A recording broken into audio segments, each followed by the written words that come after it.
സബർമതി തീരത്ത് സ്ഥിതി ചെയ്യുന്ന സബർമതി ആശ്രമം ഗാന്ധിജി പണിതീർത്തതാണിത്.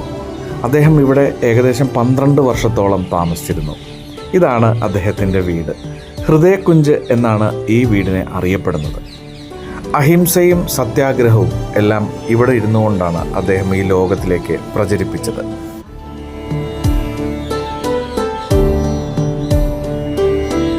ഇനി നമ്മൾ കാണാൻ പോകുന്നത് ഗാന്ധിജിയുടെ റൂമാണ്. ഈ റൂമിലിരുന്നു കൊണ്ടാണ് ഇന്ന് നമ്മൾ അനുഭവിക്കുന്ന ഈ സ്വാതന്ത്ര്യത്തിന് വേണ്ടി പല വലിയ നല്ല കാര്യങ്ങൾ തീരുമാനമെടുത്തത്.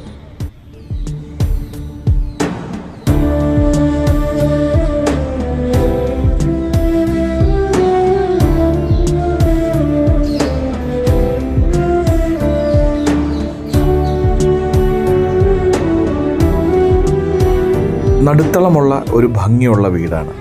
കിച്ചണായാലും ബെഡ്റൂമുകളെല്ലാം സ്ഥിതി ചെയ്യുന്ന ഇതിനോട് ചുറ്റുമാണ്.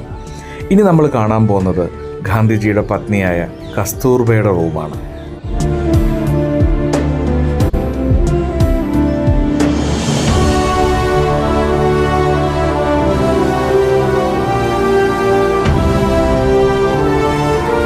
ഇന്ത്യൻ സ്വാതന്ത്ര്യ സമര ചരിത്രത്തിൽ വളരെ പ്രധാനപ്പെട്ട ഒരു വ്യക്തിയാണ് കസ്തൂർബ ഗാന്ധി. സ്ത്രീ വിദ്യാഭ്യാസം, ആരോഗ്യ സംരക്ഷണം, ശുചിത്വം, അഴിമതി വിരുദ്ധ പ്രവർത്തനങ്ങൾ, അങ്ങനെ പലതിനും വേണ്ടി പ്രവർത്തിച്ചു.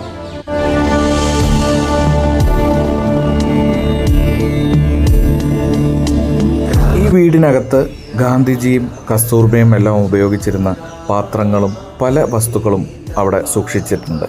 അതൊക്കെ നമുക്ക് കാണാനും ഒക്കെ ഒരു ഭാഗ്യമാണ് അവിടെ ചെന്ന് കഴിഞ്ഞാൽ.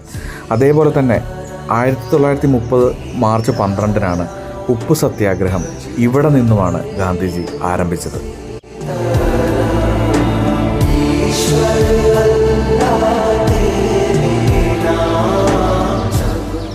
ഇനി നിങ്ങൾ കാണുന്നതാണ് നന്ദിനി ഗസ്റ്റ് ഹൗസ്.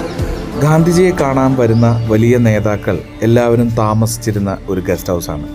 ഇതിലൂടെ നടന്നു പോകുമ്പോൾ പല നേതാക്കളുടെയും മുഖം നമുക്ക് ഓർമ്മ വരും.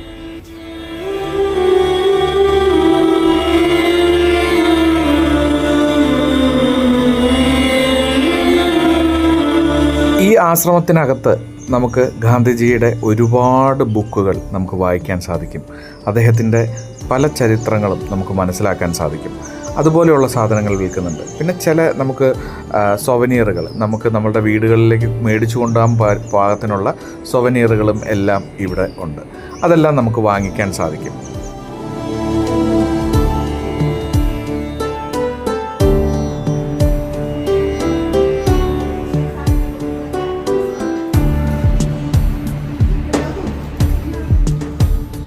നമുക്കെല്ലാവർക്കും അറിയുന്നതാണ് ഗാന്ധിജിക്ക് ഖാദിയോടുള്ള ആ ഒരു പ്രണയം. അതുകൊണ്ട് തന്നെ ഇവിടെ ഒരു ഖാദി ഷോപ്പുണ്ട്. നമുക്ക് ചെന്ന് സാധനങ്ങൾ, നമുക്കിഷ്ടമുള്ള ഷർട്ട്, ജുബ്ബ, അങ്ങനെ പലതും നമുക്ക് അവിടെ നിന്ന് വാങ്ങിക്കാൻ സാധിക്കും.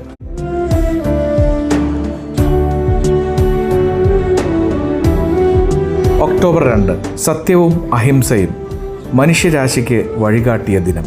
മഹാത്മാഗാന്ധിജിയുടെ ആശയങ്ങൾ നമ്മുടെ ജീവിതത്തിലും സമൂഹത്തിലും നടപ്പിലാക്കാം. ജയ് ഹിന്ദ്.